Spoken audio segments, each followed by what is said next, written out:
અંકલેશ્વરની SVM સ્કૂલના ગુજરાતી માધ્યમના પૂર્વ પ્રાથમિક અને પ્રાથમિક વિભાગનો વાર્ષિક ઉત્સવ યોજાયો હતો, જેમાં શાળાના બાળકોએ વિવિધ સુંદર સાંસ્કૃતિક કૃતિઓ રજૂ કરી હતી।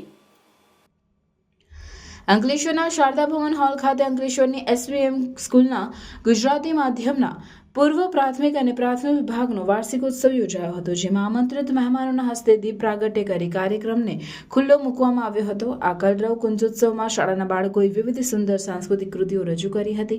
આ કાર્યક્રમમાં જિલ્લા શિક્ષણ અધિકારીની કચેરીના શિક્ષણ નિરીક્ષક દિવેશ પરમાર, અંકલેશ્વર નગરપાલિકાના મુખ્ય અધિકારી કેશવ કોલડિયા તેમજ શાળાના પ્રમુખ ભૂપેન્દ્ર શાહ, મંત્રી ડોક્ટર મહેન્દ્ર પંચાલ અને સુપરવાઇઝર મીતા રેંડાણી સહિત આચાર્ય મિલેન્દ્રસિંહ કેસરોલા, વાલીઓ તેમજ શાળા પરિવારના સભ્યો ઉપસ્થિત રહ્યા હતા। બપોરનો એક કાર્યક્રમ છે, એની અંદર સંદીપભાઈ પટેલ, પૂર્વ પ્રમુખ અંકલેશ્વર નગર સેવા સદન, લતા મેડમ અમારા ટ્રસ્ટીશ્રી છે અને અંકલેશ્વર એજ્યુકેટ કરતા તમામ ટ્રસ્ટીઓ દ્વારા આ એક કાર્યક્રમનું આયોજન કરવામાં આવ્યું। ધોરણ 1 થી 8 અને નાના બચ્ચાઓ, ભૂલકાઓ, શિશુ નર્સરી ના બાળકોનો પણ આમાં સમાવેશ થયો છે। આજના આ કાર્યક્રમનો હેતુ એ છે કે વિદ્યાર્થીઓ શૈક્ષણિક કાર્યક્રમની સાથે સાથે સહ-અભ્યાસ પ્રવૃત્તિ પણ કરે અને સર્વાંગી વિકાસ થાય એવો એક શુભ હેતુસર આજે આ કાર્યક્રમનો નિર્માણ કરવામાં આવ્યું છે।